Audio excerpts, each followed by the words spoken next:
에스라서 7장이네요. 6장 끝에다가 에스더서라고 쓰셨겠죠.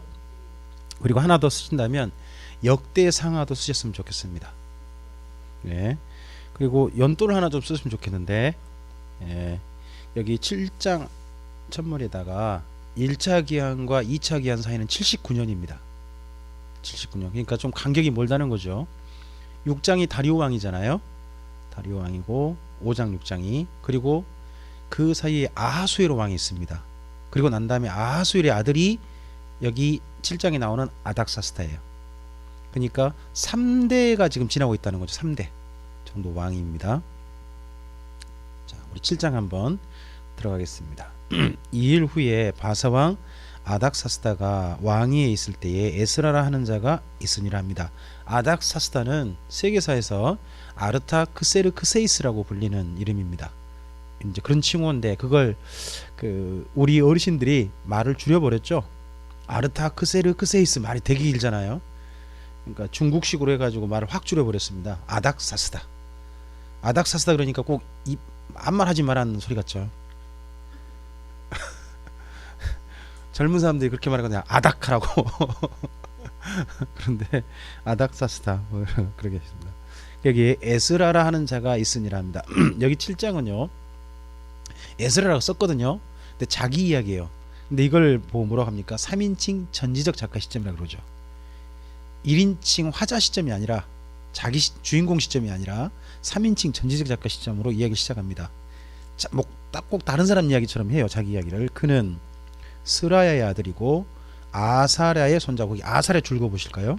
그 다음에 힐기야의 증손, 힐기야를 줄거 보시기 바랍니다. 자, 힐기야 그러면 유명한 제사장 혹시 떠오르지 않으세요?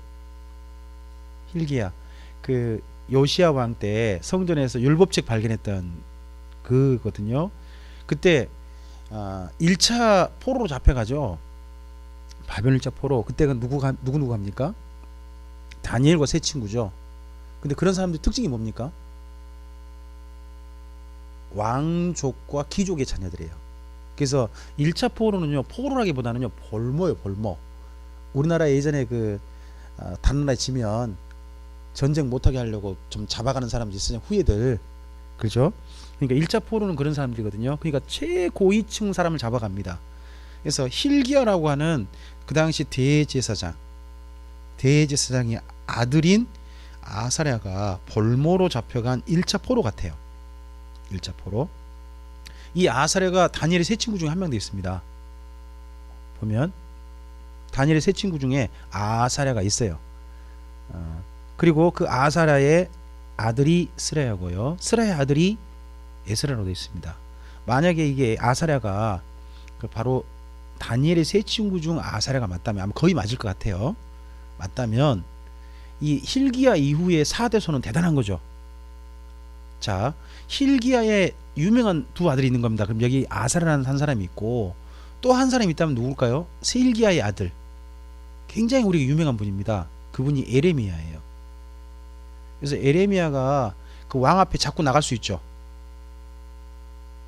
왕 앞에 자꾸 그냥 뭐 선지자인데 막 자꾸 나갈 수 있잖아요. 이유가 뭐겠어요? 그가 최고위 명문가의 대제사장 가문의 자녀다 보니까 그랬을 걸로 보입니다. 일반적으로. 그러면 이 힐기야의 가문은요, 힐기야 다음에 에레미야가 있고 아사랴가 있어요. 그죠? 그 다음에 그 위에 4대 손에는 누가 있어요? 에스라가 있어요. 그럼 이거 진짜 명문 중에 명문이죠. 하나님 입장에서 보면 이 정도 명문이 없는 거죠. 대단한 명문의 가문입니다. 그 다음에 2절입니다. 살룸의 현손이요, 사독의 5대 손이요, 아히두베의 6대 손이요, 아마라의 7대 손이요, 아사랴의 8대 손이요, 모라요의 9대 손이요, 스라히야의 10대 손이요, 우시엘의 11대 손이요, 북기의 12대 손이요, 아비수아의 13대 손이요, 비느하스의 14대 손이요, 엘르아살의 15대 손이요, 대제사장 아론의 16대 손이라 그럽니다. 그러니까 이 가문은 정통 대제사장 직계 가문이라는 소리죠. 그런 가문 사람이 에스라입니다. 그래서 에스라는 첫째, 혈통적으로는 어떤 사람입니까? 레위 지파 중에 누구? 아론 대제사장, 그 가문의 사람이 됩니다. 자, 좀 더 보면 이 에스라가 바벨론에서 올라왔으니 그는 이스라엘의 하나님 여호와께서 주신 모세의 율법에 익숙한 학자다. 학자란 말에 줄을 연구했으면 좋겠습니다. 그는 대제사장이면서 또 뭡니까? 율법에 익숙한 학자. 다른 말로 하면 쉽게 더 줄여면 율법학자죠. 율법학자. 학자입니다. 그의 하나님 여호와의 도우심을 입음으로 왕에게 구하는 것은 다 받는 자였답니다. 이분은 자기 이름을 그 표현에 좀 사용합니다. 에스라라는 뜻 자체가 하나님께서 여호와께서 도우신다는 뜻입니다. 그의 이름이 에스라라는 이름의 뜻이 여호와께서 도우신다.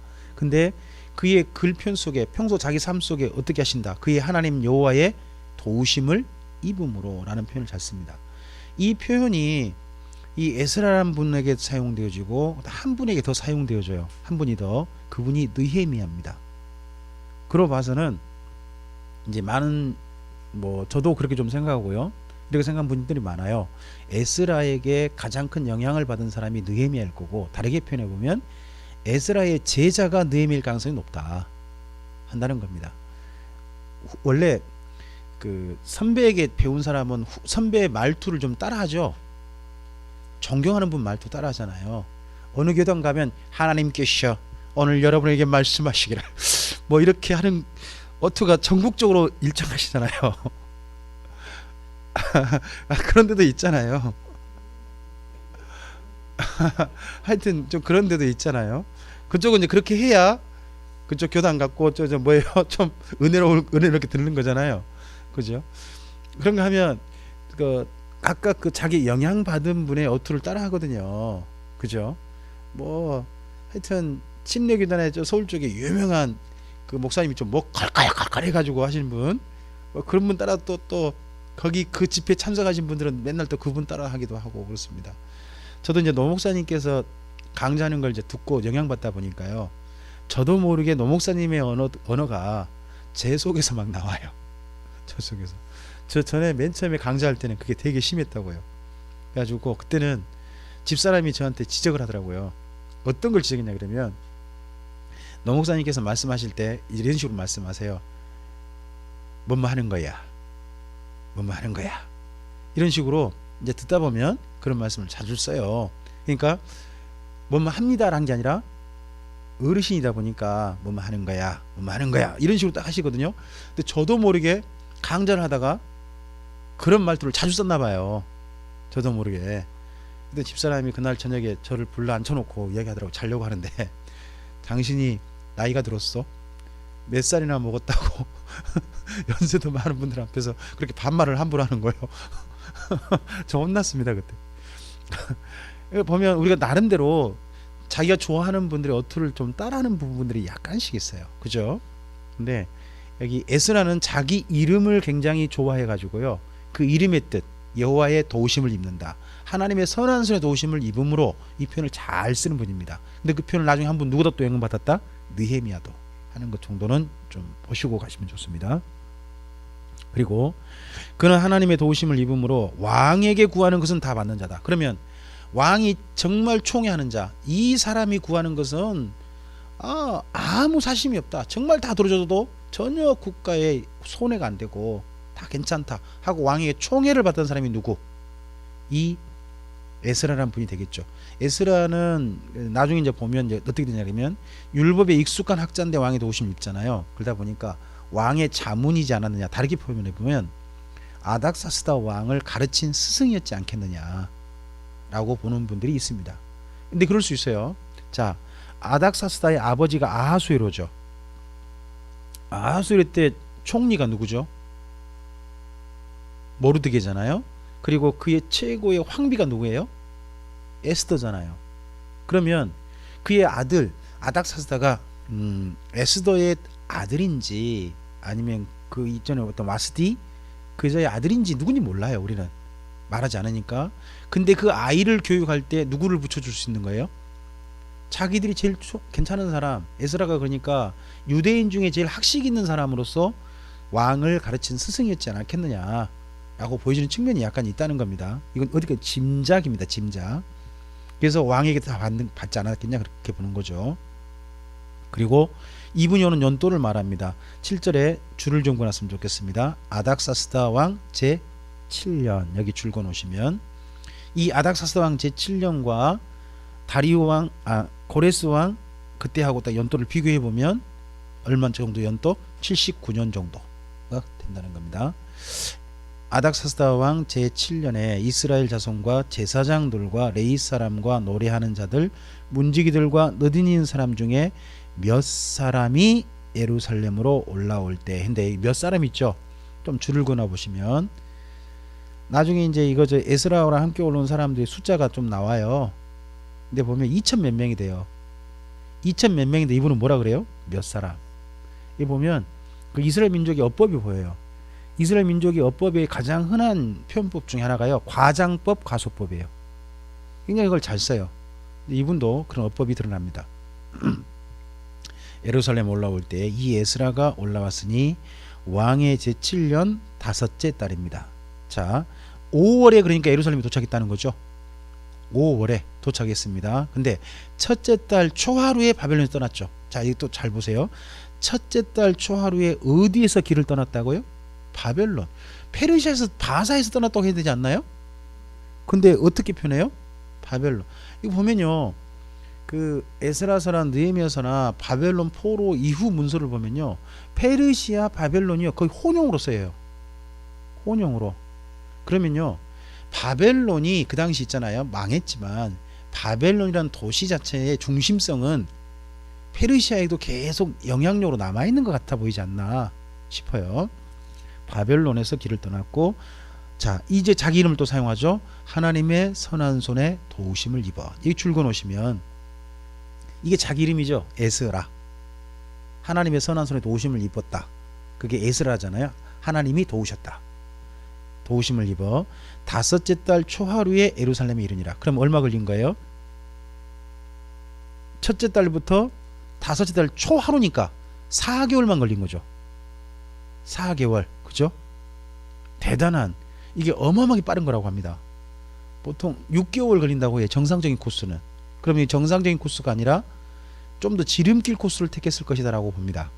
근데 그 지름길 코스를 오는데 전혀 어디 방해도 안 받고 여기까지 왔다는 건 대단한 겁니다, 그 당시에. 자, 10절입니다. 에스라가 여호와의 율법을 연구하여 준행하며 율례와 규례를 이스라엘에게 가르치기로 결심하였었더라. 여기 10절이 중요해요. 10절을 줄거 놓으시면 이게 에스라의 귀한 목적이에요. 10절. 우리가 어디에 가서 가게 된 목적이 있죠. 그곳에 있게 된 목적이 있는 거잖아요. 저도 이제 광주에서 또 다른 지역으로 옮길 수 있는 제가 기회가 있었을 수도 있었어요. 지금 여기요 20년. 예. 20년 이제 넘었죠. 21년. 근데 저도 이제 다른 곳에 옮길 수 있는 기회가 좀 있었거든요. 근데 고민 많이 했어요. 이런저런 고민도 많이 하고 하다가 하나 더 생각했던 것 중에 하나가, 제가 결심했던 것 중에 하나가 광주 에스라 성서원이었거든요. 광주에서 성경을 가르치는 사람으로서 존재하고 싶다. 광주 지역에 하는 그런, 이곳에 머무는 동기 있잖아요. 머무는 동기. 그 여러 동기 중에 그게 있다는 거죠. 우리가 그 어떤, 제가 2002년도 147회에 제가 참여했고 그렇게 됐죠. 그래서 어쨌든지 우리가 이 자리에 있게 된 어떤 결심이 중요하다는 거죠. 왜 이 자리에 있게 됐는가 하는 걸 다르게 이걸 표현해 볼까요? 이걸 보고 우리가 사명이라고 해요. 사명. 그죠? 하나님이 나를 이곳에 있게 하게 하신 이유를 찾는 거죠. 그죠? 에스라도 자기가 어디에 올라간, 예루살렘에 올라간 이유가 분명한 거죠. 자기는 그냥 예루살렘 보고 싶고 이래서 살고 싶다는 그게 아니라 예루살렘에 올라가서 뭐 하고 싶다, 율법을 가르치고 싶다 하는 겁니다. 자, 그러면 이 에스라라는 분이 보이죠. 에스라라는 분은 첫째,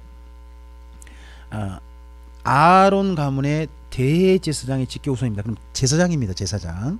그 다음에 두 번째, 그는 율법 학자입니다.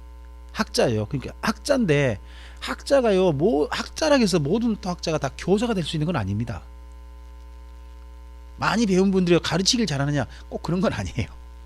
그죠? 근데 이분은 마지막 하나 더 뭐예요? 교사. 율법을 가르치기로 결심합니다. 그래서 유대인들이 정말 존경하는 분, 어떻게 보면요, 유대교의 시조를 할 수 있는 분이 이분으로부터 출발되는 겁니다. 이분이. 그래서 유대교는 두 가지 특성이 있는 거예요. 하나는 뭐예요? 제사장을 인정해 주는 겁니다. 또 하나가 뭡니까? 율법 학자. 이 두 개의 큰 세력이 유대교를 이루는 거죠. 사두개인과 바리새인. 근데 그 출발이, 통합적인 출발이 누구냐 그러면 여기 에스라라는 분이었던 겁니다. 자, 그래서 자기를 좀 더 설명합니다. 11절 보시면 여호와의 계명의 말씀과 이스라엘에게 주신 율례학자, 자기를 뭐라고 표현해요? 율례학자. 두 번째, 학자 겸 제사장인 에스라, 이렇게 표현합니다. 에스라에게 아닥사스다 왕이 내린 조서의 초본은 아래와 같으니라. 그가 그러니까 기환할 때에 왕의 조서가 있었다는 거죠. 모든 왕의 왕 아닥사스다는 자, 이게 모든 왕의 왕, 이 표현을 우리 성경에서 흔히 익숙한 표현으로 해보세요.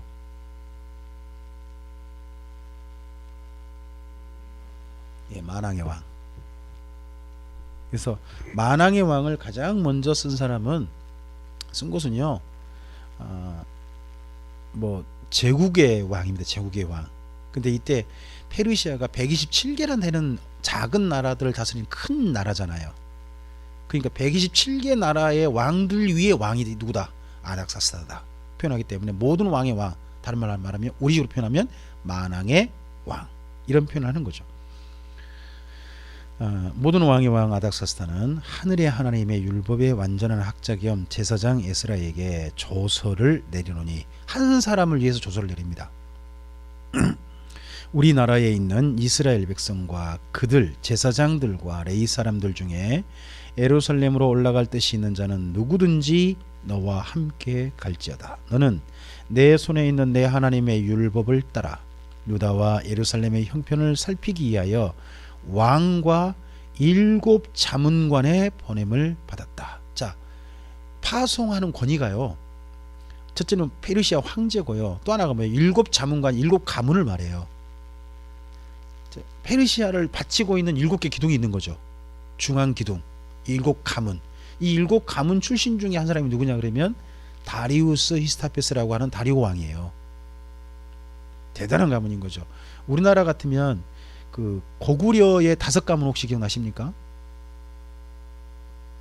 오이, 마리, 협보, 그다음에 또 하나가 뭐죠? 뭐 그런 식으로 5개 가문이 그 고구려의 중요한 가문이었어요. 중심 세력이었단 말이죠. 그런 것처럼 여기 페르시아는 황제와 7 가문이 가장 중요한 권위를 가지고 있어요. 근데 그들의 권위를 바탕으로 보냄받은 사람이 누구? 여기 에스라라는 겁니다. 그럼 에스라가 가지고 있는 어마어마한 뒷배가 뭐죠? 뒷배. 흔히 우리 뒷배라고 그러죠. 그게 배경.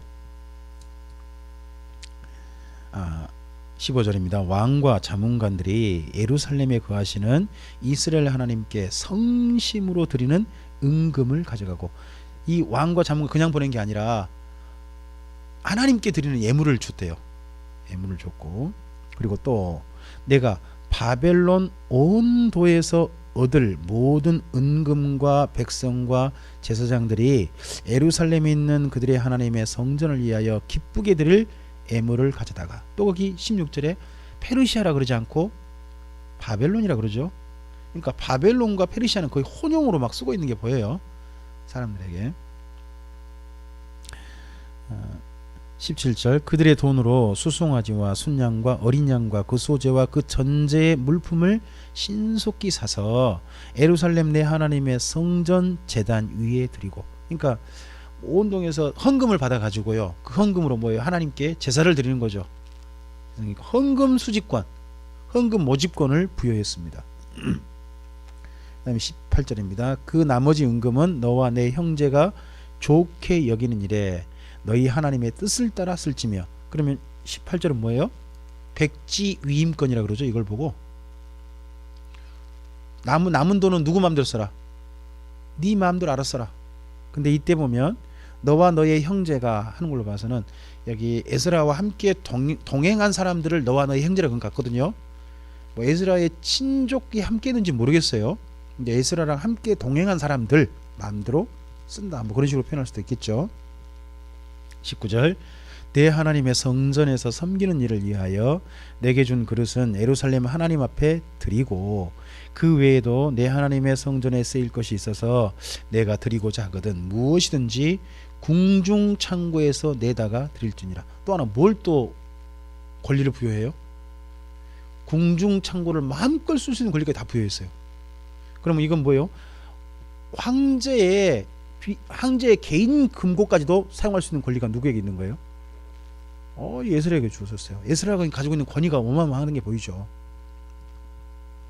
나 곧 아닥사스다 왕이 유브라데 강 건너편 모든 창고지기에게 조서를 내려 이르기를 하늘의 하나님의 율법학자 겸 제사장 에스라가 물은 너희에게 구하는 것을 신속히 행하되. 여기 유브라데 강을 기준으로요. 유브라데 강을 기준으로 강 건너편 나머지 땅은 바벨론 이렇게 표현하는 거예요. 그러니까 페르시아 쪽은 뭐라고 표현해요? 바벨론 땅 이렇게 표현하는 거고, 그리고 페르시아 그 바벨론 지역에서 넘어간 가나안 쪽으로 가면 뭐가 되는 거예요? 강 건너편 그렇게 표현하는 거죠. 그러니까 시리아부터 해가지고 그 남쪽 가나안 땅까지를 표현한 거죠. 그쪽에 있는 모든 창고지기한테 에스라가 원하는 데 다 줘라. 근데 뭘 주냐? 22절 은은 100달란트까지 밀은 100고루까지 포도주는 100바까지 기름도 100바까지 하고 소금은 정량 없이 하라. 옛날에 소금이 얼마나 귀했는지 이런 데서 보면 보이죠. 무릇 하늘의 하나님의 전을 위하여 하늘의 하나님이 명령하신 것을 삼가 행하라. 어찌하여 진노가 왕과 왕자의 나라에 임하게 하랴. 그러면 누구한테 잘못 보이면 이 나라에 진노를 당할 수도 있다. 에스라가 섬기는 그 여호와라는 신을 갖다가 잘못 보였다고 우리나라 큰일 날 수도 있다. 상당히 교육이 잘 된 것 같죠? 에스라가 교육을 잘 시켰나 봐요. 자, 이렇게 돼 있고요. 내가 너희에게 이르노니 제사장들이나 레위 사람들이나 노래하는 자들이나 문지기들이나 느디님 사람들이나 혹 하나님의 성전에서 일하는 자들에게 조공과 관세와 통행세를 받는 것이 옳지 않느니라 하였노라. 그럼 지나갈 때 뭐예요? 통행세 전혀 바치지 않고 무사 통과권도 주신 거죠. 그냥 준 거고. 그 중에 느디님 사람 보입니까? 느디님 사람은 그전에도 좀 설명을 드렸던 것 같습니다. 이스라엘 민족은 아닌데 가나안 땅에서 이스라엘 민족에 복속돼 가지고 성전에서 일했던 노예들, 이전에 가나안 족속이었는데 성전에 있던 노예들, 그 어디가 있죠? 기브온 사람들이죠. 이스라엘의 아주 먼 데서 온 것처럼 그 항복하고 평화주의에 맺었던 사람 있잖아요. 그런 사람들 나중에 느디님 사람들이라고 보통 부르는 모양입니다. 25절입니다. 에스라여 너는 내 손에 있는 내 하나님의 지혜를 따라 내 하나님의 율법을 아는 자를 법관과 재판관을 삼아 강 건너편 모든 백성을 재판하고 그 중에 알지 못하는 자는 너희가 가르치라 합니다. 25절에 또 뭘 부여했냐 그러면 재판관 임명권을 부여했습니다. 재판만 아니라 재판관을 임명하고 그 다음에 또 무슨 권리가 있어요? 가르칠 권리가 주어졌습니다.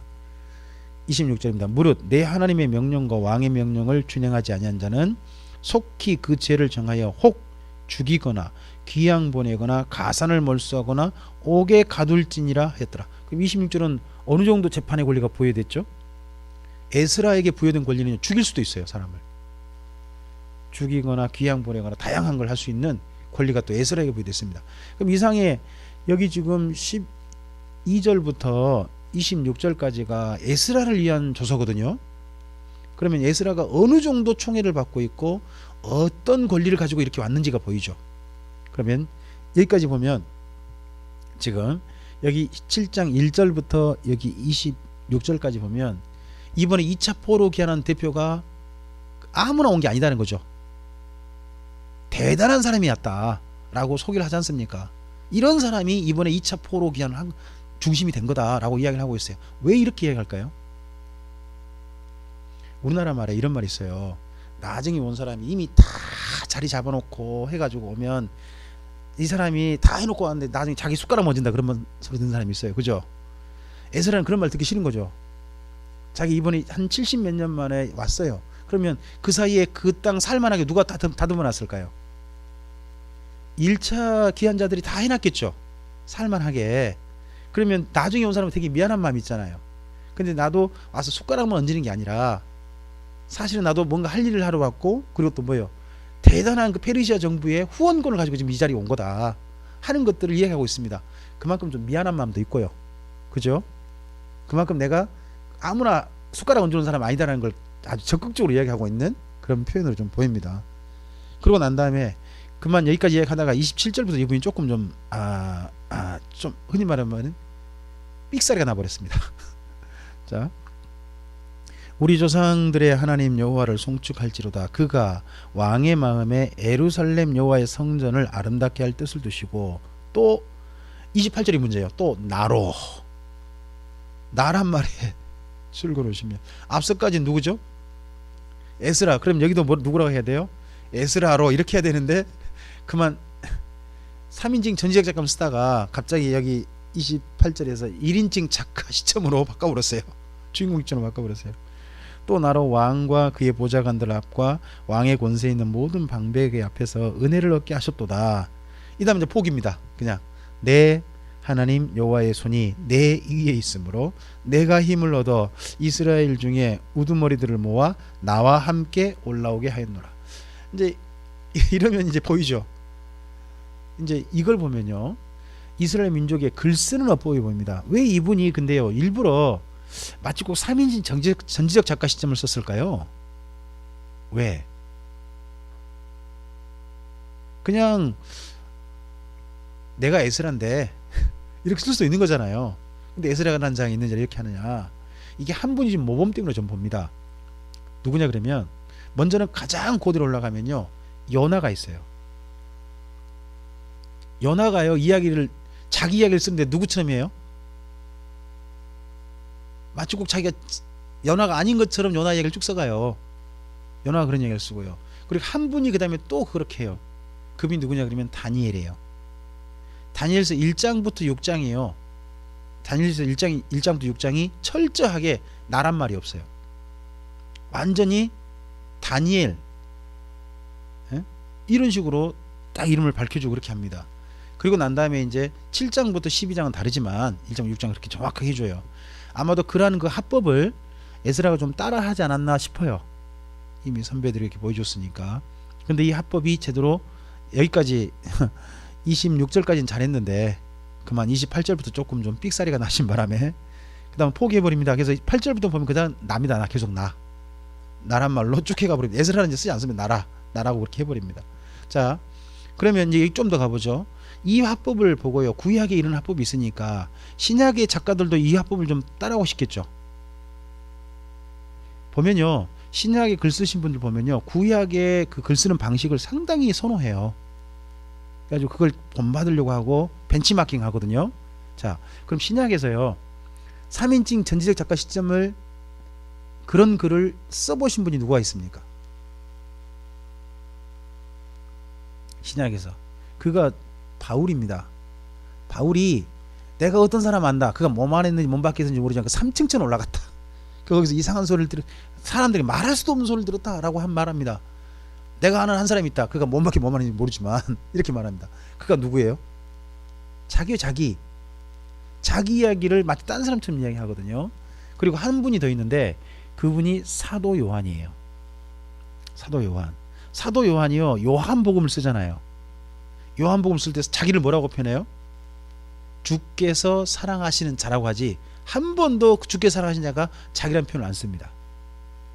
3인칭 전지적 작가 시점을 끝까지 그분들이 활용을 하는 거죠. 근데 이런 것이 성경에 좀 은근히 나타나는 또 글 쓰는 방법이니까 기억해 놓으신 것도 괜찮겠죠. 자, 8장입니다.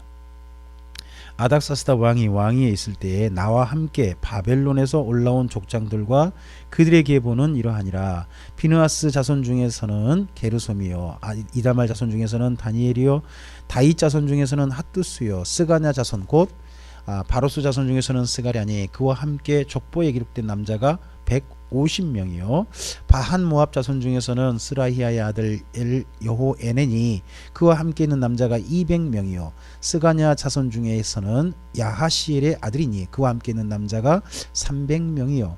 아딘 자손 중에서는 요나단의 아들 에벳이니 그와 함께 있는 남자가 50명이요. 엘람 자손 중에서는 아달리아의 아들 여사야니 그와 함께 있는 남자가 70명이요. 스바데아 자손 중에서는 미가엘의 아들 스바데아니 그와 함께 있는 남자가 80명이요. 요압 자손 중에서는 여히엘의 아들 오바데아니 그와 함께 있는 남자가 218명이요. 술로미 자손 중에서는 요시바의 아들이니 그와 함께 있는 남자가 160명이요. 베베 자손 중에서는 베베의 아들 스가랴니 그와 함께 있는 남자가 28명이요. 아스가 자손 중에서는 악가단의 아들 요하나니니 그와 함께 있는 남자가 110명이요. 아도니감 자손 중에서는 나중된 자의 이름은 엘리벨렉과 요엘과 스마야니 그와 함께 있는 남자가 60명이요. 비그의 자손 중에서는 우데와 사부시니 그와 함께 있는 남자가 70명이었답니다. 자, 여기까지 자기 함께 올라온 사람들을 언급하거든요. 숫자를 언급해요. 특징이 뭡니까? 남자만. 자, 이 방법이 결국 어디까지 계속 이어지죠? 신약까지. 그러다 보니까 오병이의 사건 때 뭐라고 해요? 남자만 5,000명이다 이렇게 표현합니다. 여자를 숫자를 안 세버려요. 얘들도 숫자를 안 세버리고. 이게 이스라엘 민족이 좀 전통성이 이런 데가 좀 있습니다. 내가 무리를 아하와로 흐르는 강가에 모으고 거기서 3일 동안 장막에 머물며 백성과 제사장들을 살핀즉 그 중에 레위 자손이 한 사람도 없는지라. 이에 모든 족장 곧 엘리에셀과 아리엘과 스마야와 엘라단과 아립과 엘라단과 나단과 스가랴와 무술람을 부르고 또 명철한 사람 요아립과 엘라단을 불러 가시바 지방으로 보내어 그곳 족장 이또에게 나아가게 하고 이또와 그의 형제 곧 가시바 지방에 사는 느디님 사람들에게 할 말을 일러주고 우리 하나님의 성전을 위하여 섬길 자를 데리고 오라 하였더니 우리 하나님의 선한 손에 도우심을 입고 또 자기 이름이죠. 이분은 중간중간에 이걸 꼭 활용해요. 저도 이런 그걸 좀 잘 썼으면 저도 괜찮을 것 같은데 제가 강좌할 때 제 이름이 밝을명의 기둥주자니까 밝은 기둥으로 불기둥하지 않고 밝은 기둥 자꾸 이렇게 자꾸 하면 사람들이 좀 쉽게 좀 더 그 사람의 이름이 연상되고 할 텐데 이분도 그걸 잘 줬습니다. 그들이 이스라엘의 손자 레이의 아들 말리의 자손 중에서 한 명철한 사람을 데려오고 또 세레바와 그의 아들과 형제 18명과 하사바와 모라리 자손 중 여사야와 그의 형제와 그의 아들들 20명을 데려오고 다윗과 방백들 레이 사람들을 섬기라고 준 느딘인 사람 중에서 성전 일꾼은 220명이었는데 그들은 모두 지명받은 이들이었답니다. 자, 여기 특징이 뭐냐 보면요 14절까지 1차 모집한 사람이에요. 그죠? 근데 모집한 사람 중에 누가 없어요? 레인이 없어요. 뭔 말이죠? 레인은 안 가고 싶다니까요. 레인은 여기 바벨론 페르시아 그 땅에서 70년 이상 지금 한 100년 넘게 지금 굉장히 오랜 시간 동안 이미 정착을 했어요. 120년 막 그렇게 정착을 했단 말이에요. 그럼 정착했으면 떠나고 싶겠어요? 제일 안 떠나고 싶었던 사람이 누구다? 레인들이었다는 거예요. 지명을 했다니. 지명을 해가지고 불러요. 그러니까 에스라가 가자고 했을 때 모든 사람이 다 즐겁게 따라 나선 건 아니었다는 게 보여요. 사실은 억지로 끌려온 사람도 있는 거죠. 그때 내가 아하와 강가에서 금식을 선포하고 우리 하나님 앞에서 스스로 겸비하여 우리와 우리 어린아이와 모든 소유를 위하여 평탄한 길을 그에게 강구하였으니 자 거기 22절을 잘 봐놔 주셔야 돼요. 이는 우리가 전에 왕에게 아뢰기를 왕을 가르칠 때 이런 말 했던 모양입니다. 우리 하나님의 손은 자기를 찾는 모든 자에게 선을 베푸시고 자기를 배반하는 모든 자에게는 권능과 진노를 내리신다 하였으므로 길에서 적군을 막고 우리를 도울 보병과 마병을 왕에게 구하기를 뭐 했다고요? 부끄러워했답니다. 그러니까 이분이 모든 걸 다 구했는데 한 가지는 안 구한 거죠. 뭘 안 구했어요? 군대. 왜요? 자기가 전에 한 말이 있어서 평소 그 전에 자기가 늘 왕에게 뭐라고 했다는 거예요? 하나님이 다 도운다 이런 말 했다는 거죠. 그러니까 이번에 갈 때 군대를 차마 말을 못했다. 이분이 염치가 있으니까 이런 염치가 없어도 되는데 그죠? 그래가지고 차마 말을 못한 거예요. 지금 군대가 진짜 필요한데 군대를 말을 못했어요. 어제 그랬다는 겁니다. 근데 이게 결국 큰 피해를 나중에 받게 되는 원인이 됩니다. 그러니까 이건 줄을 좀 그어놓으셔야 돼요. 옆에 따로 또 메모를 해놓으시든가. 누구랑 함께 가지 않았다? 군대랑 함께 가지 않았다. 이런 것들은 좀 해놓으셔야 됩니다. 그래서 그러면 나중에 3차 기한 때는 뭐가 중요하겠어요? 느헤미야가 돌아올 때 군대가 반드시 와야 된다는 거죠. 이제 이런 것도 좀 미리 해놓으시면 나중에 도움이 될 겁니다. 그러므로 우리가 이를 위하여 금식하며 우리 하나님께 간구하였더니 그 응낙하심을 입었답니다. 그랬죠. 거기 지금 바벨론에서 출발해서 페르시아 가운데 이제 바벨론 땅이라고 하는 그 뭐죠?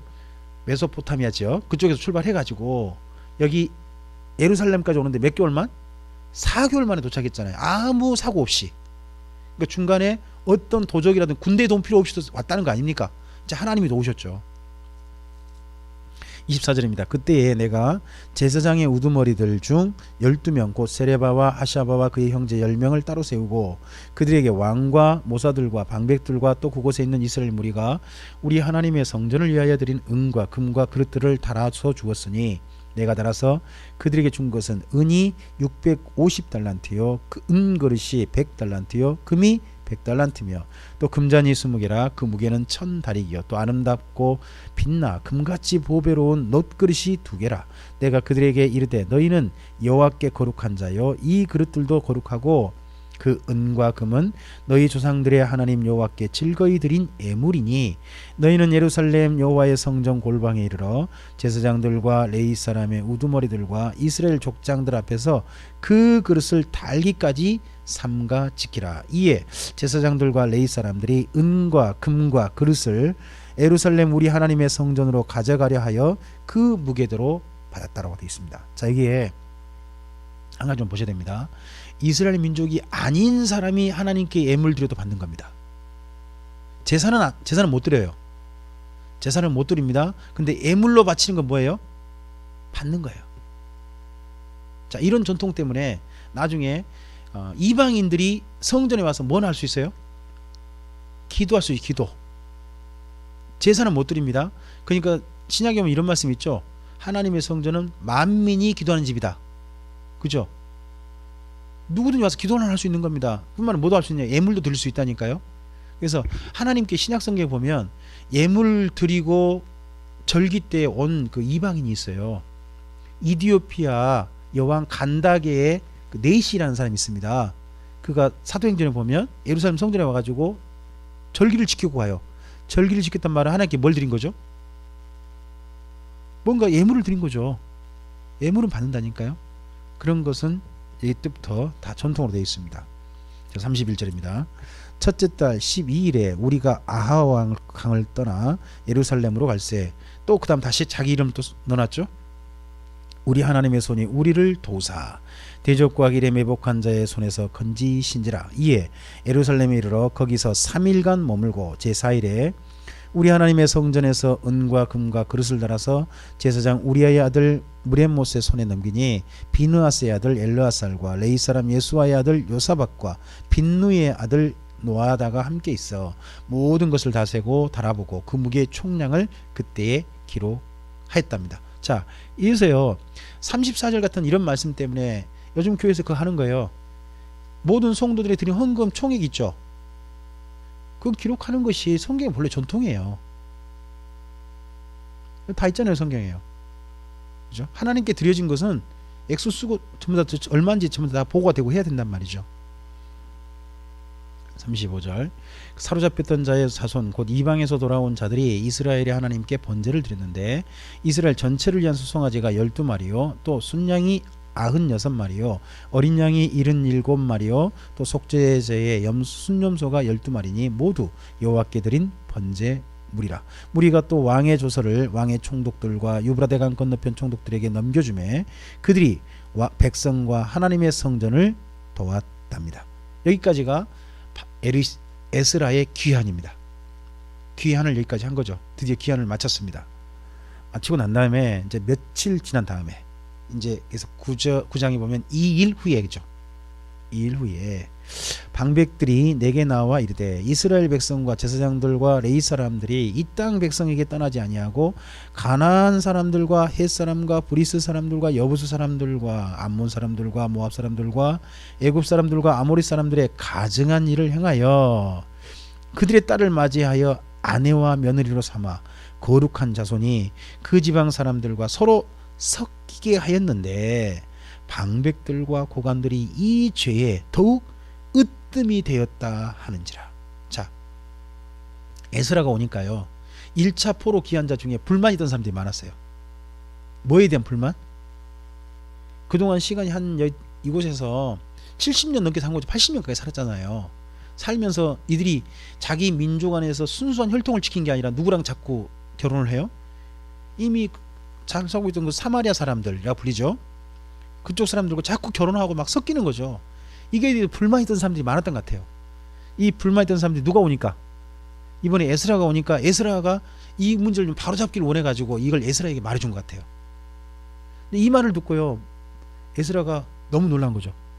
이스라엘 민족이 순수하게 자기들의 혈통과 신앙을 지킨 줄 알았더니 그게 아니었다는 거죠. 지난 한 70년 동안 7, 8년 그렇게 아니었다니까.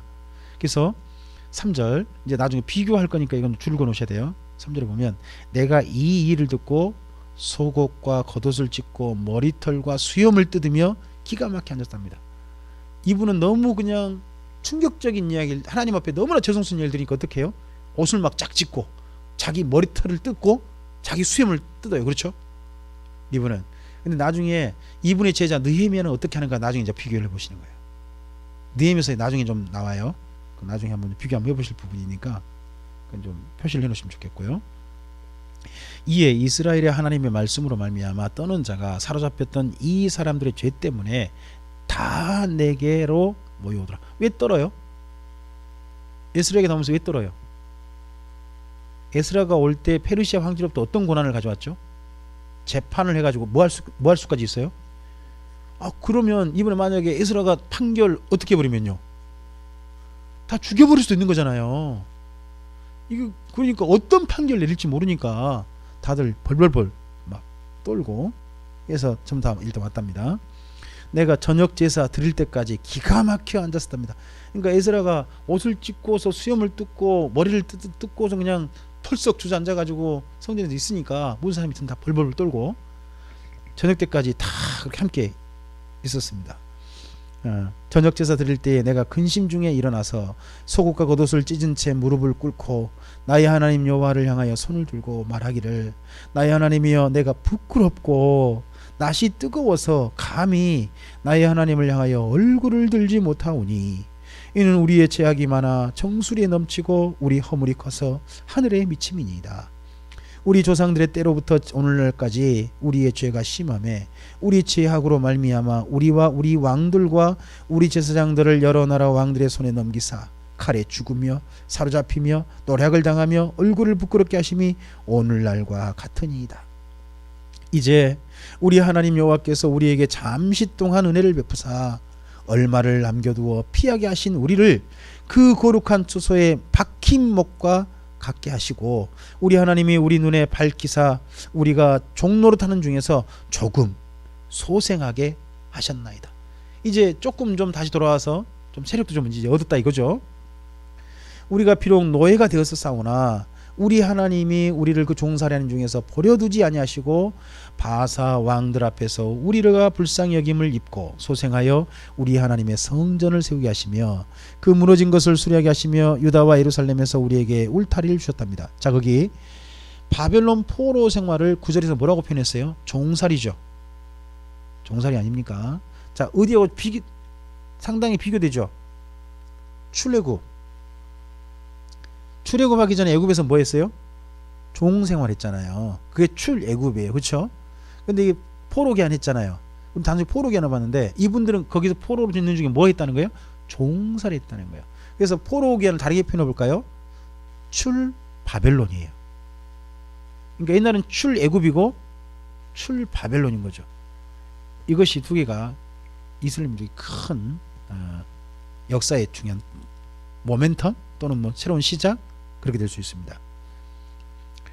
자, 10절입니다. 우리 하나님이여 이렇게 하신 후에도 우리가 주의 계명을 이렇게 하시고 난 다음에도 우리가 주의 계명을 저버렸사오니 이제 무슨 말씀을 하오리까? 무슨 계명을 저버렸다는 거죠?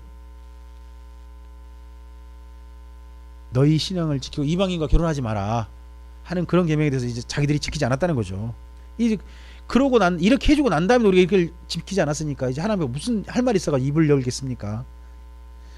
전에 주께서 주의 종 선지자들에게 명령하여 이르시되 너희가 가서 얻으려 하는 땅은 더러운 땅이니 이는 이방 백성들이 더럽고 가증한 일을 향하여 이 끝에서 저 끝까지 그 더러움으로 채웠음이라. 그런즉 너희 여자들을 그들의 아들들에게 주지 말고 그들의 딸들을 너희 아들들을 위하여 데려오게 하지 말며 그들을 위하여 평화와 행복을 영원히 구하지 말라. 그리하면 너희가 왕성하여 그 땅의 아름다운 것을 먹으며 그 땅을 자손에게 물려주어 영원한 유산으로 물려주게 되리라 하셨나이다. 자, 가나안 땅은 가나안 7족 속에 의해서 어떻게 됐다고요? 더러워졌다. 이걸 어디에 있죠? 이전 선지자를 통해 말씀했다. 이게 어디에 있어요? 이게 레위기 18장이에요. 레위기 18장에 보면 그쪽에 그 가나안 사람들의 행음으로 인해서 그 땅이 더러워졌다. 그래서 가나안 땅이 가나안 7족 속을 내토해낼 것이다. 그러면서 경고를 해요.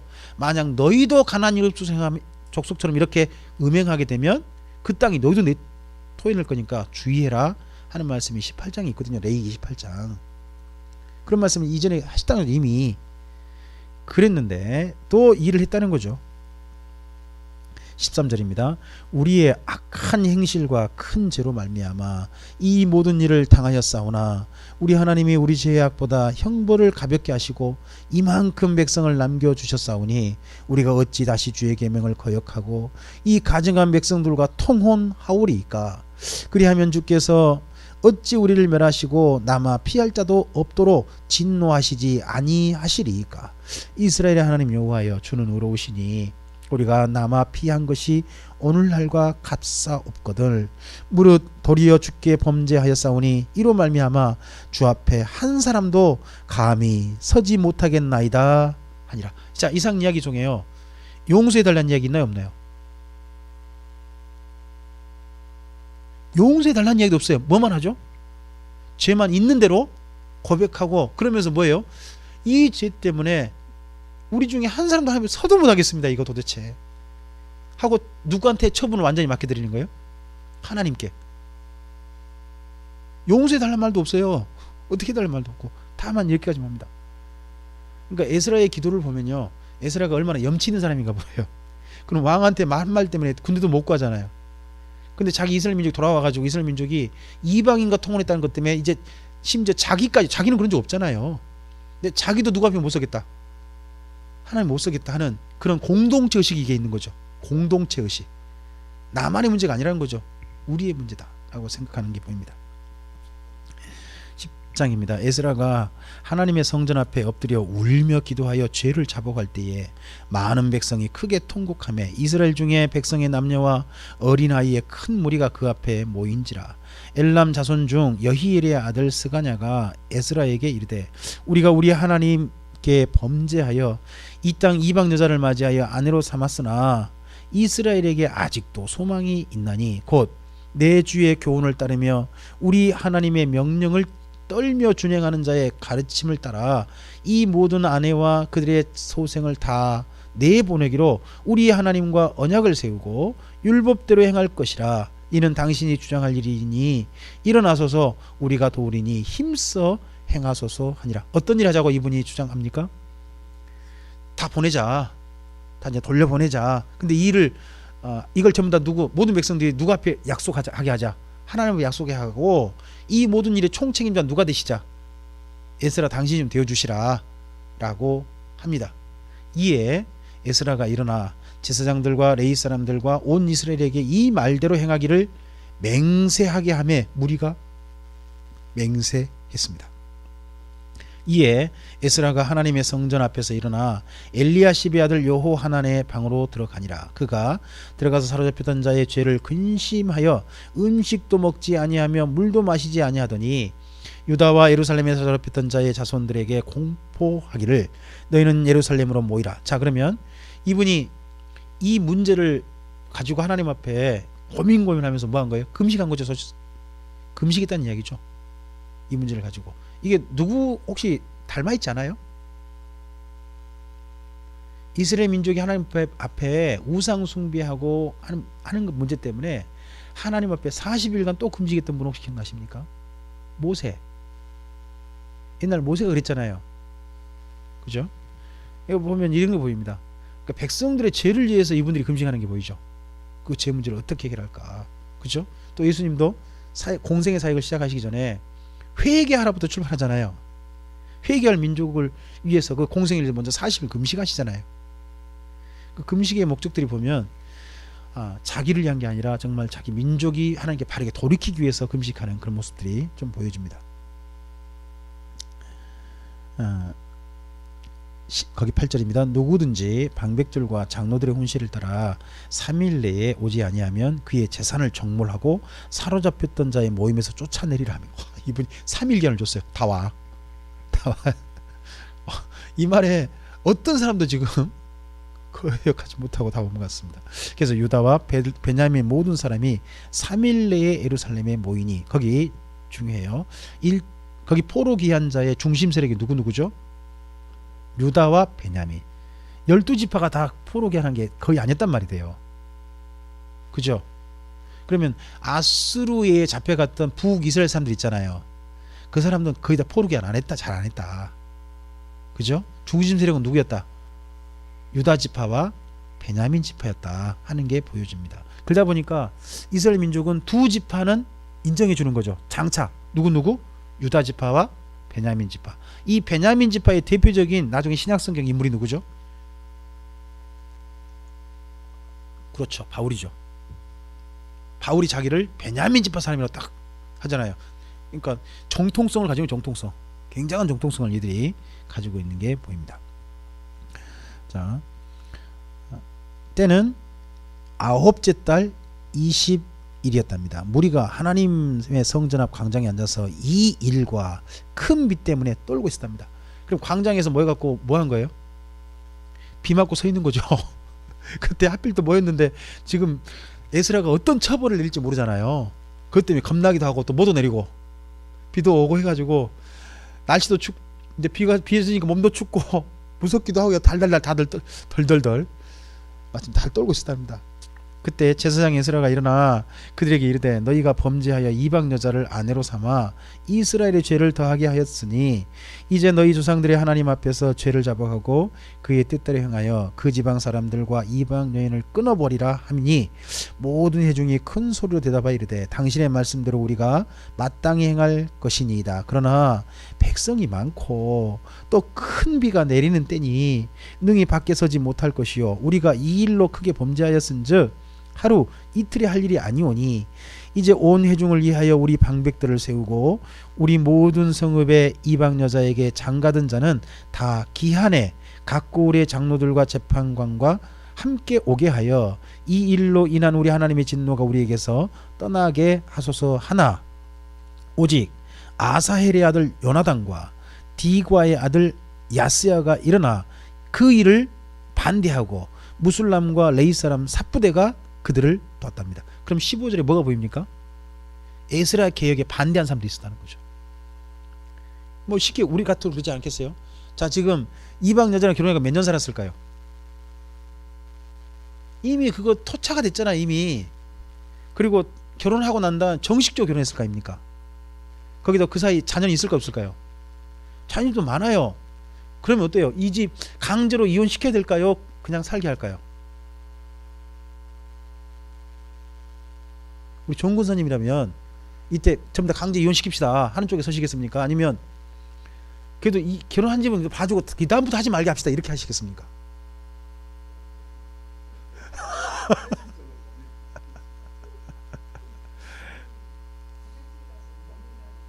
네?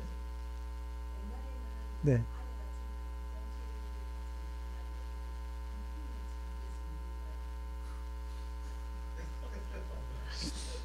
새로운 여자를 맞이할 수 있으니까 남자들 입장에서.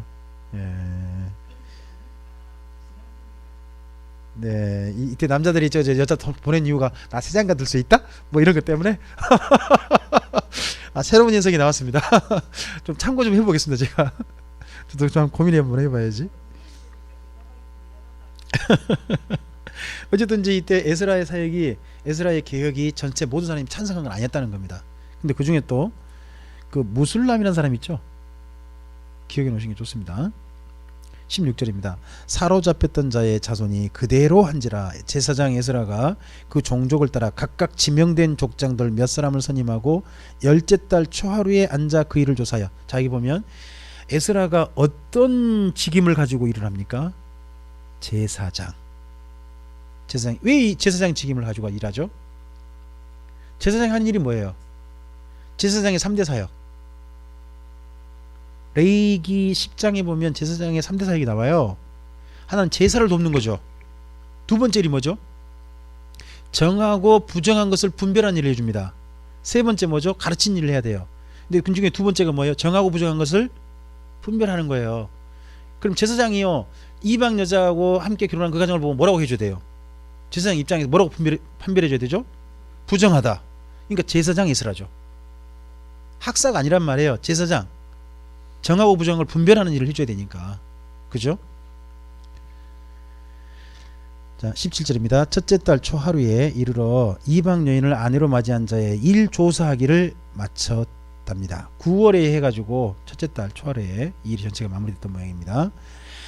그리고 이제 실명 공개입니다. 전체 공개는 아닌 것 같아요.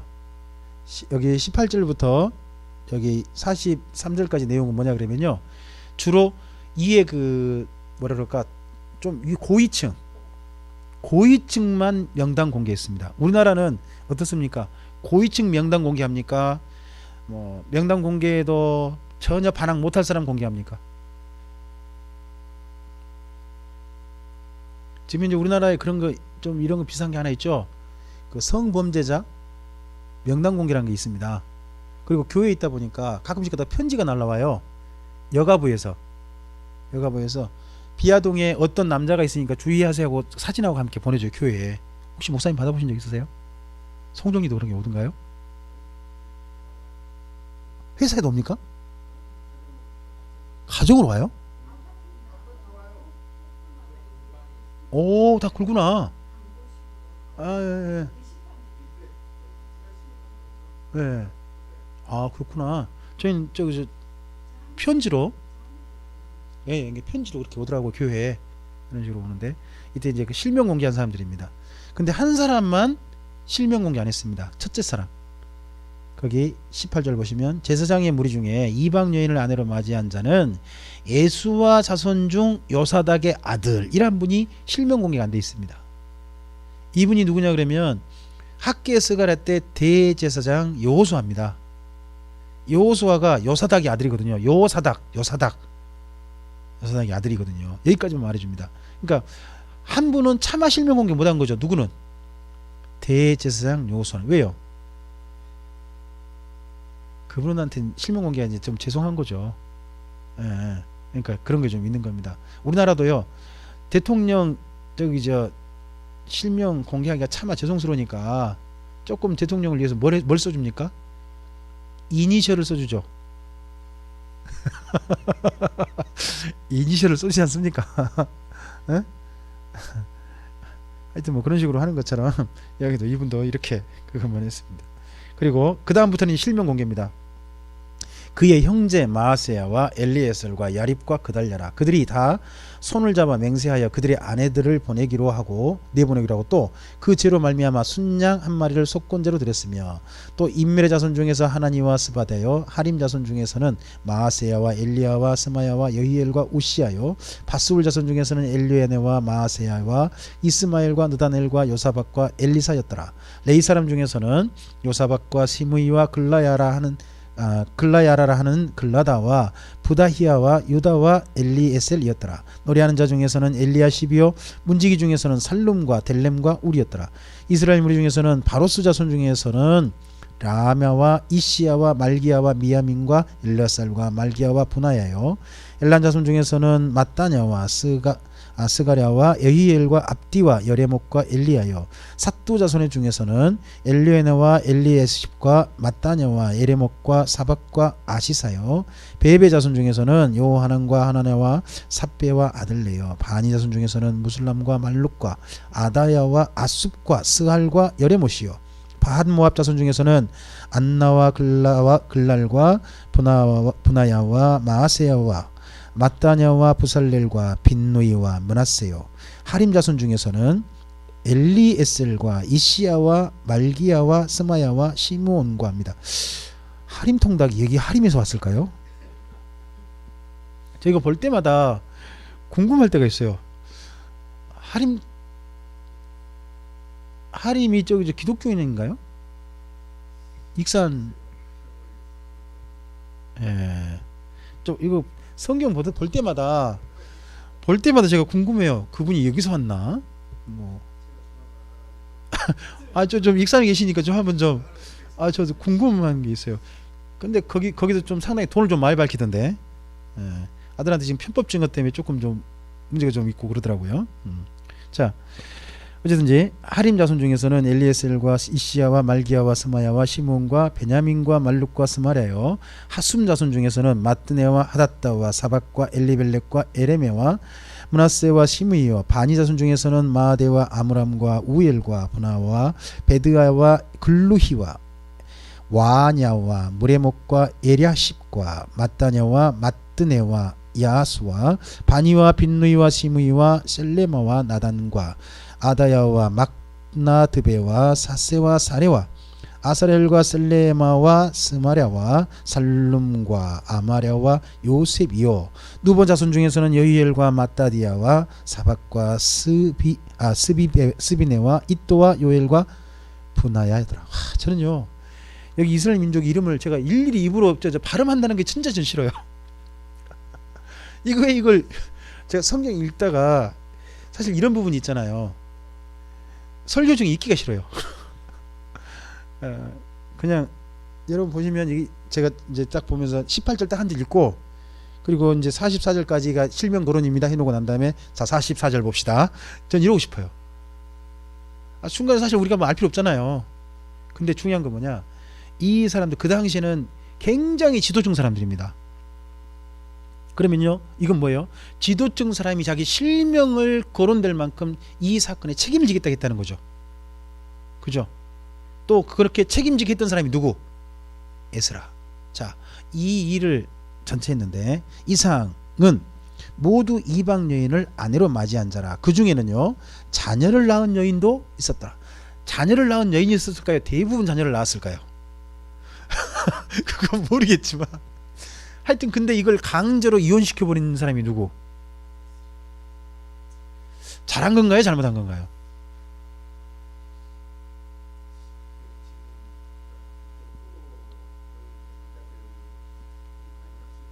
네네.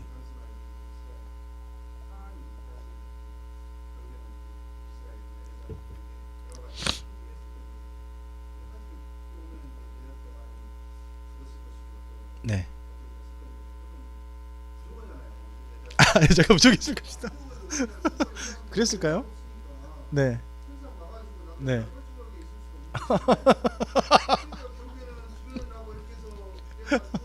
네네네. 네. 그랬을 것이다. 네. 네네. 예. 예. 예. 네네. 예. 예. 예. 네. 네. 네네. 예. 네.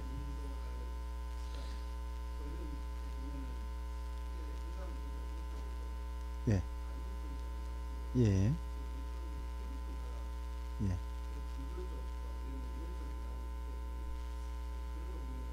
네.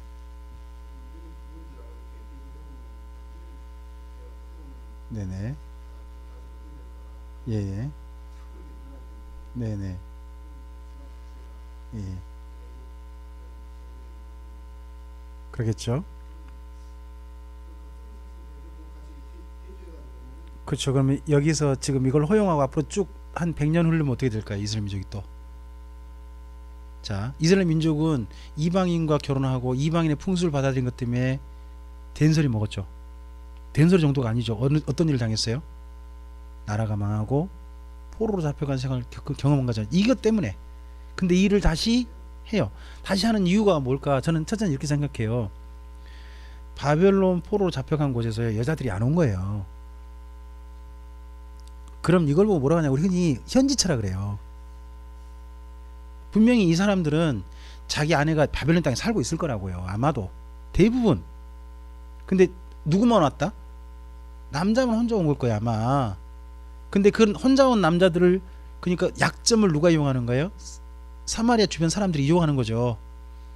당신 그 혼자 살 수 없지 않냐. 그 다음에 또 자리를 잡아도 그러면 바벨론 땅에서 그 아내와 아이들이 올까요?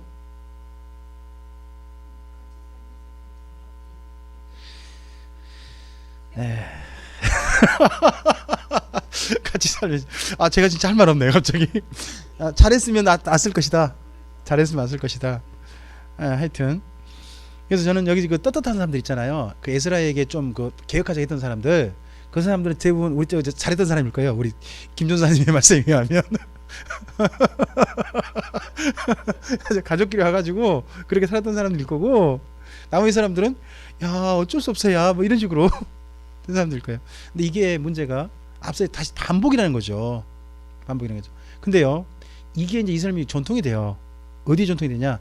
유대교의 전통이 돼요. 근데 유대교는 누구를 이제 철저히 이제 금하는 거예요? 이방인과의 전체 결혼뿐만 아니라 이제 뭐까지 금지할까요?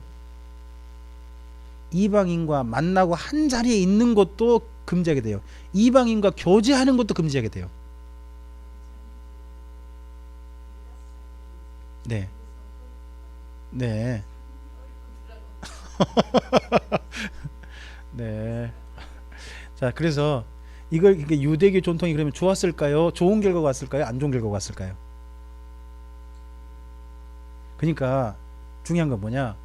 하나님이 아무리 좋은 제도를 주셔도요, 사람들이 적용하고 사람들이 새로운 전통을 만들면서요 변질되고요, 그리고 하나님이 주신 것도요 사람들이 이상하게 또 만들어버려요. 그게 문제예요. 그러니까 우리가 어떻게 보면 제도의 정말 좋은 점은 잘 살려야 되겠지만, 안 좋은 점, 정반대로 이끌어내는 그림자적인 부분이 나타날 수 있잖아요. 사람이 쓰다 보면 그런 부분들은 안 나타나도록 좀 본래 뜻을 살피는 거, 본래 취지대로 법을 이용하고 그대로 준행하는 게 참 중요하다고 생각합니다. 방금 우리 읽었던 말씀에서요, 여기 18절부터 44절까지 실명 거론된 사람은 총 113명입니다. 한 분이 수를 셌어요. 일부러. 저는 안 셌거든요. 한 분이 세 가지 알려주더라고요. 강좌 중에 강철원 목사님이란 분이 그분은 하여튼 참 뭔 숫자를 세고 하는지 모르겠어요. 어떻게 해가지고 저쪽에 뭐야 에스겔서에 그 하나님의 자기 계시, 이 일로 인해 너희가 내가 여호와인 줄 알리라, 이걸 일일이 다 세봤다는 거예요. 그분은 또. 저는 안 세봤거든요. 그분은 세봐갖고 79번이더라. 그래서 그대로 써요 지금. 네, 키 크시고 대구 사시는. 네. 제가 에스라 성경 강좌 갈 수 있도록 맨전 비용 대주시고 저에게 소개해 주셨던 분이기도 해요. 네네, 그분이기도 해요. 자, 아닙니다. 그분은 합동 전원성결교단. 저희 다르죠. 자, 여기 에스라 그러면 개혁이 여기까지 있습니다. 성공했을까요? 실패했을까요? 자, 여기까지 굉장히 정말 어마어마한 결단력을 가지고 반발이 굉장히 심했을 것도 분명하고 다 밀어붙인 거죠. 그럼 이게 에스라의 이분의 성품이 보이지 않습니까? 에스라는 어떤 반대가 있다 할지라도 옳은 일은 어때요? 밀어붙이는 스타일, 그죠? 이분의 그 성정이 보이죠. 자, 이런 분이 만약에 여러분의 교회 목사님이면 그 교회 성도님 어떨까요?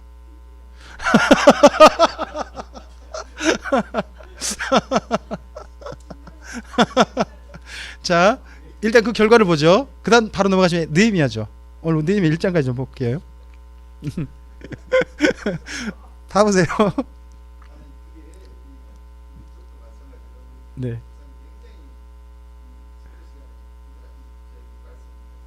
네. 네.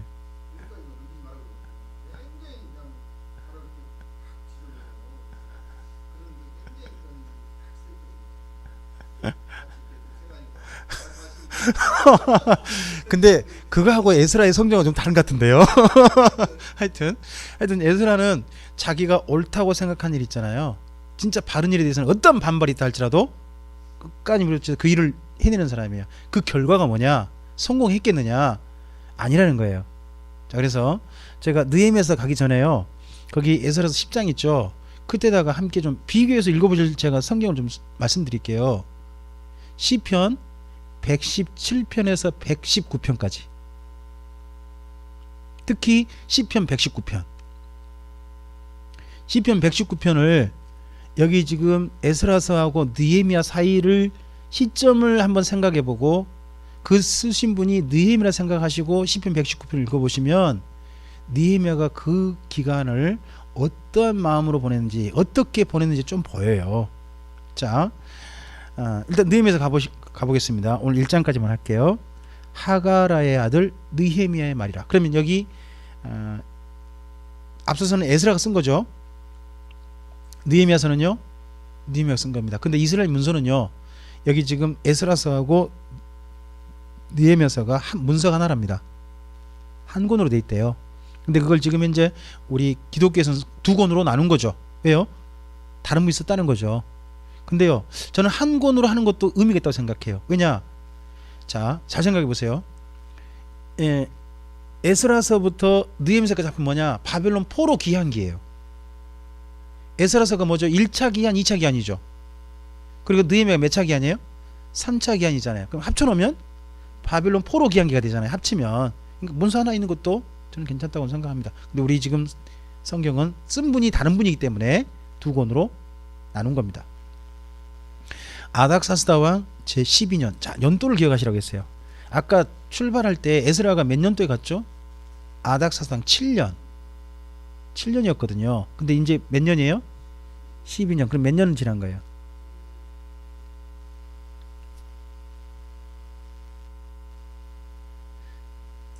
죄송합니다. 20년이죠. 제가 잘못 읽었습니다. 20년. 그죠? 7년에서 7년하고 빼면 20년이니까 그렇죠? 13년이죠. 그러니까 간격이 몇 년 간격이다? 13년 정도 후의 일이란 겁니다. 후에 그때 정교 에스라의 개혁이 어떤 결과를 가져왔는지가 이야기되고 있습니다. 제20년 기슬로월에 내가 수상궁에 있는데 내 형제들 가운데 하나인 하나니가 두어 사람과 함께 유다에서 내게로 이렇게. 그러면 하나니라는 사람이 아마도 에스라와 함께 2차 포로 기한했던 사람인가 봐요. 기한했다가 그 문제를 가지고 2차 기한 후에 어떤 문제를 가지고 여기 지금 페르시아 황궁에 있는 느헤미야에게 온 거죠.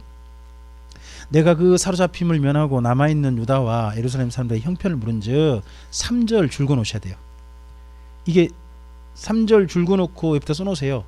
에스라의 개혁의 결과. 에스라가 개혁하고 난 다음에 이런 결과가 왔어요. 그들이 내게 이르되 사로잡힘을 면하고 남아있는 자들이 그 지방 거기에서 큰 환난을 당하고 능욕을 받으며 예루살렘 성은 허물어지고 성문들은 불탔다 하는지라. 그럼 에스라의 개혁이 어떤 결과를 가져온 거예요? 전 이럴 때는 이제 이렇게 표현합니다. 실패했다. 그가 그 일 추진하는 것 때문에 돌이 역풍이 불어버렸다. 그래가지고 누구 입지가 극도로 약해졌을까요? 에스라가. 자, 이 정도였으면요, 에스라에게 이렇게 개혁하자고 했던 사람들은 살아남았을까요? 죽었을까요? 제가 봐서는요, 에스라는 못 죽여요. 그렇죠? 에스라는 죽였다간 페르시아 황제의 보복이 있을 수 있잖아요. 그러니까 못 죽여요. 하지만 에스라에게 동행했던 사람들은요, 굉장히 많은 사람이 죽임 당해버린 거죠. 그래서 시편 119편 읽어보면요, 에스라가 혼자 있는 게 뭐예요? 그리고 심지어 에스라랑 그 전에 동행했던 사람도 에스라를 떠나요. 그러니까 에스라가 뭐 하느냐, 두 가지 기도에 시편 119편에 보면 내가 주의 말씀에 전무하겠습니다 하는 걸 기도를 해요. 말씀에만 붙들겠습니다 하는 걸 기도해요. 또 하나 기도가 있는데요, 저 좀 살려주시옵소서 기도해요. 그게 시편 119편이에요. 제가 그 전에 시편 119편을 단순히 말씀에 대한 사랑 이런 측면으로 봤거든요. 근데 에스라가 이걸 언제 썼지라고 하는 걸 좀 생각하고 본문 내용을 읽어보다가 그분의 기도가 두 가지 패턴으로 꾸준히 계속 반복되는 게 보였어요. 하나는 말씀을 사랑하는, 더욱더 말씀에 붙들겠다는. 왜요? 함께 할 사람이 없어요. 그러니까 뭐만 더 집중할 수밖에 없죠. 자기가 지금 성경을 가지고 율법의 기준에서 그 모든 일 했잖아요. 그래서 거기를 붙들고, 그리고 또 그러면서 왕따 된 자기를 말씀드리면서, 위기가 된 자기를 말씀드리면서 자기를 살려달라고, 그런 기도가 있다는 거, 도와달라고 하는 기도가 시편 119편에 있습니다. 자, 4절입니다. 내가 이 말을 듣고 앉아서 울고 수일 동안 슬퍼하며 하늘의 하나님 앞에 금식하며 기도했답니다. 이게 수일 동안 기도했다 그러죠. 수일 동안 금식했답니다. 수일이 얼마나 될까요? 수일이면 수일이 넉 달이에요. 이 사람들 표현이요, 과장법 가소법이 너무 심해가지고요, 몇 사람 올랐다는데 2,000명이 넘어불고요, 뭐 하여튼 이런 식으로 돼요. 자, 그분의 기도 내용을 말씀드리고 있습니다. 자, 여기 그러면요, 뭐가 보이냐 그러면요, 5절부터 11절까지가 기도 내용이거든요. 그럼 이런 기도가요, 여기 지금 글로 쓰였다는 건 뭔 말이죠? 그 기도를 그냥 기도한 게 아니라 기도문으로 했다는 거예요. 작성했대, 작성. 나중에 글을 쓸 때 그걸 그때 다시 가져온 거예요. 이분이 그러니까 한 4개월 정도 금식하는데 같은 내용을 하나님 앞에 읽으면서 기도한 거죠. 그게 내용이 여기인데 5절부터 보시면, 이르되 하늘의 하나님 여호와 크고 두려우신 하나님이여, 주를 사랑하고 주의 계명을 지키는 자에게 언약을 지키시며 긍휼을 베푸시는 주여 간구하나이다. 이제 종이 주의 종들인 이스라엘 자손을 위하여 주의하러 기도하오며 우리 이스라엘 자손이 주께 범죄한 죄들을 자복하오니 주는 귀를 기울이시며 눈을 여시사 종의 기도를 들으시옵소서. 나와 내 아버지의 집이 범죄하여 주를 향하여 크게 악을 행하여 주께서 주의 종 모세에게 명령하신 계명과 율례와 규례를 지키지 아니하였나이다. 옛적에 주께서 주의 종 모세에게 명령하여 이르시되 만일 너희가 범죄하면 내가 너희를 여러 나라 가운데 흩을 것이요 만일 내게로 돌아와 내 계명을 지켜 행하면 너희 쫓긴 자가 하늘 끝에 있을지라도 내가 거기서부터 그들을 모아 내 이름을 두려고 택한 곳에 돌아오게 하리라 하신 말씀을 이제 청하건대 기억하옵소서. 이들은 주께서 일찍이 큰 권능과 강한 손으로 구속하신 주의 종들이여 주의 백성이니이다. 주여 구하오니 귀를 기울이사 종의 기도와 주의 이름을 경외하기를 기뻐하는 종들의 기도를 들으시고 오늘 종이 형통하여 이 사람들 앞에서 은혜를 입게 하옵소서 하였나니 그때에 내가 왕의 술간원이 되었나이다. 그럼 이분의 기도가 뭡니까? 이 사람들 앞에서 은혜를 입게, 이 사람들이 누구죠? 페르시아 황궁 사람들. 그 사람들 은혜를 입게 해달라는 겁니다. 하나님께 구하기를. 그럼 무슨 기도일까요? 페르시아 황궁의 어떤 은혜를 받아가지고 그걸 가지고 자기가 지금 예루살렘에서 곤란 당한 사람 뭔가 돕고 싶은 거죠. 자기가 돕는 일을 하고 싶습니다. 근데 돕는 일을 자기가 이제 할 수가 없어요. 스스로 하고 싶어도 할 수가 없어요. 왜요? 왕의 술 간원이거든요. 왕의 술 친구란 말이에요. 술 친구는 자기 마음대로 어디 못 가요. 왕 옆에 있어야 되는 거예요. 왕의 정식 허가가 있어야 되잖아요. 그죠? 근데 허가를 지금 이때 왕에게 갑자기 받는 게 곤란한 거죠. 그러니까 결국 누구의 도우심을, 제발 그 일을 하고 싶은데 하나님 제가 왕에게 허가를 받고 그래서 정당한 명분을 가지고 여기 예루살렘에 곤란당한 사람들을 도울 수 있도록 기회를 허락해 주시옵소서라는 기도를 이렇게 드리고 있습니다. 자, 여기까지가 에스라와 느헤미야 연결입니다. 이제 보면 1차 기한과 2차 기한 사이는 79년 간격이에요. 근데 2차와 3차는 14년밖에 안 돼요. 근데요, 14년이라는 기간 속에 예루살렘에서 어떤 일이 있었는가 보이잖아요. 그럼 뭐가 보이냐 그러면요, 에스라가 맨 처음에 어려운 일 당해도 버텼던 것 같아요. 그냥 혼자 버텼던 것 같아요. 근데 버티다가 도저히 안 됐던 것 같습니다.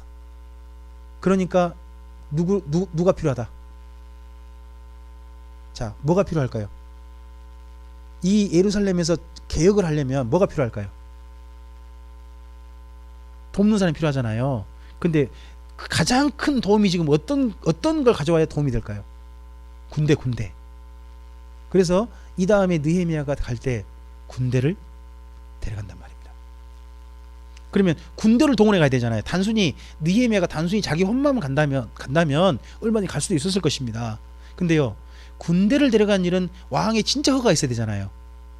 그러니까 이렇게 정말 간절하게 기도하고 기회를 살피고 그랬던 것 같습니다. 그러면서 군대를 데려갈 기회를 얻고자 합니다. 자, 이거 보면 세상에 느헤미야도 그 페르시아 황궁에서 그냥 있으면 나 몰라 할 수도 있잖아요. 왜 안 됐네요. 어쩔까요? 하나님 도우시겠죠. 이러고 그냥 있어볼 수도 있잖아요. 근데 그러지 않고 세상에 그 황궁에서 가장 요직의 자리, 황제 옆에 있는 황제의 술친구라는 어마어마한 자리에 있으면서 그 자리가 중요한 게 아니고 지금 예루살렘 사람 돕고 싶다라는 그 일을 더 하고 싶은 여기 느헤미야가 보인다는 거. 이거 보면 뭐가 보이느냐? 에스라가 참 좋은 사람 만났다 하는 게 보입니다. 그죠? 누군가의 일을 정말 돕는 사람이 있다는 건 그건 행복한 겁니다. 그런 사람도 있다는 것. 자, 오늘 여기까지 좀 보시겠습니다. 결국 제가 보기엔 이렇습니다. 에스라는 율법 가르치지 못했습니다. 율법 가르치기 전에 먼저 뭐부터 해야 된다? 이 이방인과 통합 문제 먼저 해결해야 된다. 그래서 그 문제 먼저 손댔습니다. 손대가지고 어떻게 돼버렸습니까? 자기가 원하는 결과가 아니라 참 진짜 안타까운 일까지 갔습니다. 그랬을 때 느헤미야라는 사람이 등장하고 있다 하는 건 정말 감사한 일입니다. 네. 자, 오늘 이런 말씀을 통해서 오늘 우리에게 하나님께서 이렇게 말씀하실지 모르겠습니다. 너를 누군가에게 느헤미야로 좀 보내고 싶다. 그러실 수 있다고 생각합니다. 그런가 하면 또 이럴 수도 있다고 생각합니다. 에스라가 어떻게 보면 사람들 보기 실패했지만 그는 하나님의 옳은 일이라고 생각하고 그 일을 끝까지 추진한 것도 우리에게 좀 보라고 하실지도 모르겠습니다. 그 모든 것들이 다시 한번 우리의 삶을 주님 안에 새롭게 하고 마음가짐 새롭게 하는 주님의 선하신 말씀이 되시기를 바랍니다. 기도하겠습니다. 주님 감사합니다. 오늘 함께 주의 말씀을 드렸습니다. 이러한 말씀들이 옛 믿음의 선배들의 그 모범이 다시 한번 오늘 2018년 현재를 살아가는 우리의 삶 속에서 하나님 앞에 어떠한 하나님의 사람으로 인생길을 걸어가야 될지, 어떠한 결단을 해야 되고 어떠한 사람으로 또 사랑하는 사람들에게 우리가 나아가야 될지를 볼 수 있게 하옵소서. 그리고 주님의 선하신 뜻을 가슴에 담고서 아름다운 주의 사람으로 2018년에 살아가는 주님의 사람으로 하나님의 생명책에 하나님께서 기쁨으로 기록해 주시는 아름다운 추억을 이어가는 주님의 사람들이 되게 하옵소서. 부탁드리오며 예수님 이름으로 기도합니다. 아멘.